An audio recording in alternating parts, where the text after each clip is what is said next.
नमस्कार दोस्तों, स्वागत है आप सभी का। दोस्तों, आज हम माता सती के जन्म के कथा के बारे में जानेंगे। हिंदू पुराणों में हर देवी देवता की अलग अलग कहानियों का वर्णन मिलता है।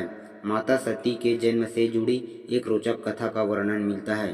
दक्ष प्रजापति की कई पुत्रियां थीं और सभी रूपवान और गुणवान थीं, लेकिन राजा दक्ष को उनसे संतोष नहीं था। वे चाहते थे कि उनकी एक ऐसी पुत्री हो जो सर्वशक्ति संपन्न हो।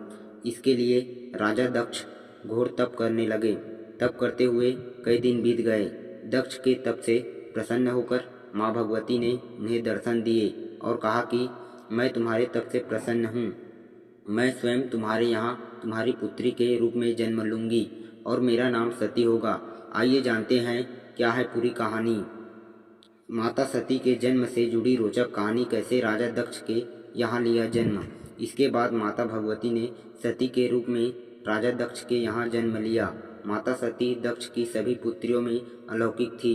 बाल्यावस्था से ही उन्होंने अपनी माया दिखानी शुरू कर दी थी, जिसे देखकर दक्ष भी विस्मय में पड़ गए जाते थे। धीरे धीरे माता सती विवाह योग्य हो गई और दक्ष को उनके लिए वर की चिंता होने लगी। उन्होंने ब्रह्मा जी से परामर्श मांगा। परमपिता ब्रह्मा जी बोले, सती भगवती देवी का अवतार है। वे आदि शक्ति हैं और शिव आदि पुरुष, अतः शिव के अतिरिक्त सती से विवाह के लिए कौन उचित होगा। परमपिता की बात मानकर दक्ष ने सती का विवाह भगवान शिव के साथ कर दिया और सती कैलाश में शिव के साथ रहने लगी। राजा दक्ष और भगवान शिव में विवाद। राजा दक्ष भगवान शंकर से विरोधाभास रखते थे और एक बार ब्रह्मा जी ने एक सभा का आयोजन किया। उस सभा में भगवान शंकर भी ध्यान लगाए बैठे थे। जब राजा दक्ष वहां पहुंचे तो सभी ने खड़े होकर उनका अभिवादन किया, परंतु शिव तो ध्यान में थे। उन्होंने न दक्ष को देखा और न खड़े हुए। फलतः दक्ष ने अपमान का अनुभव किया।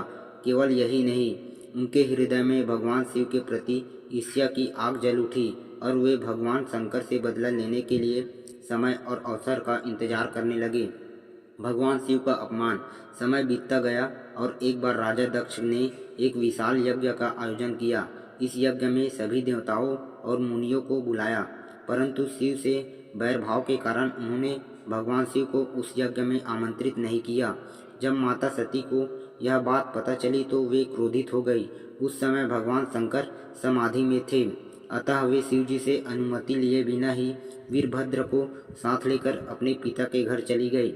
यज्ञ में सभी देवी देवता शामिल हुए थे, लेकिन भगवान शिव को न देखकर वे क्रोधित हो उठी तो उनके पिता दक्ष ने उनको अपमानित करते हुए कहा कि तुम्हारा पति शमशानवासी है, भूतों का नायक है। वह तुम्हें बाघंबर छोड़कर और पहना ही क्या सकता है। दक्ष के कथन से सती के हृदय में पश्चाताप का सागर उमड़ पड़ा। इस विधि से सूर्य को अर्पित करे जल होगा फायदा। वीरभद्र ने राजा दक्ष का मस्तक धड़ से अलग कर दिया। स्त्री के लिए उसका पति ही सब कुछ होता है। अपनी पति के लिए अपमानजनक शब्दों को सुनकर वे बोली, इस सभा में मेरे सामने मेरे पति का अपमान हुआ है। अब मैं एक क्षण भी जीवित रहना नहीं चाहती। सती यह कहते हुए उसी यज्ञ कुंड में कूद पड़ी। यज्ञ मंडप में हाहाकार मच गया। वीरभद्र ने क्रोधित होकर उस यज्ञ को छिन्न भिन्न कर डाला। सभी ऋषि मुनि भागने लगे। वीरभद्र ने देखते ही देखते राजा दक्ष का मस्तक धड़ से अलग कर दिया। माता सती के 51 स्थानों का अंग गिरा। माता सती की भक्ति और उनके प्रेम से भगवान शंकर को व्याकुल कर दिया। वे प्रचंड आंधी की तरह यज्ञ स्थल पर आ पहुँचे। सती के जले हुए शरीर को देखकर वे अपने आप को भूल गए। वे सती के प्रेम में बेसुध हो गए। उन्होंने सती के शरीर को अपने हाथों में उठा लिया और सभी दिशाओं में भ्रमण करने लगे।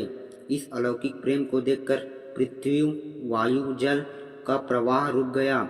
इस भयानक स्थिति से सृष्टि को उबारने के लिए भगवान विष्णु को आगे आने पड़ा। भगवान शंकर बेसुध होकर यहाँ वहाँ हर दिशा में घूम रहे थे। इसी बेसुधी में विष्णु ने अपने सुदर्शन चक्र से माता सती के एक एक अंग को काटने लगे। पृथ्वी पर जिन 51 स्थानों पर माता सती के अंग कट कट कर गिरे, वे स्थान आज शक्तिपीठ जाने जाते हैं। आज भी उन स्थानों में सती का पूजन होता है, उपासना होती है।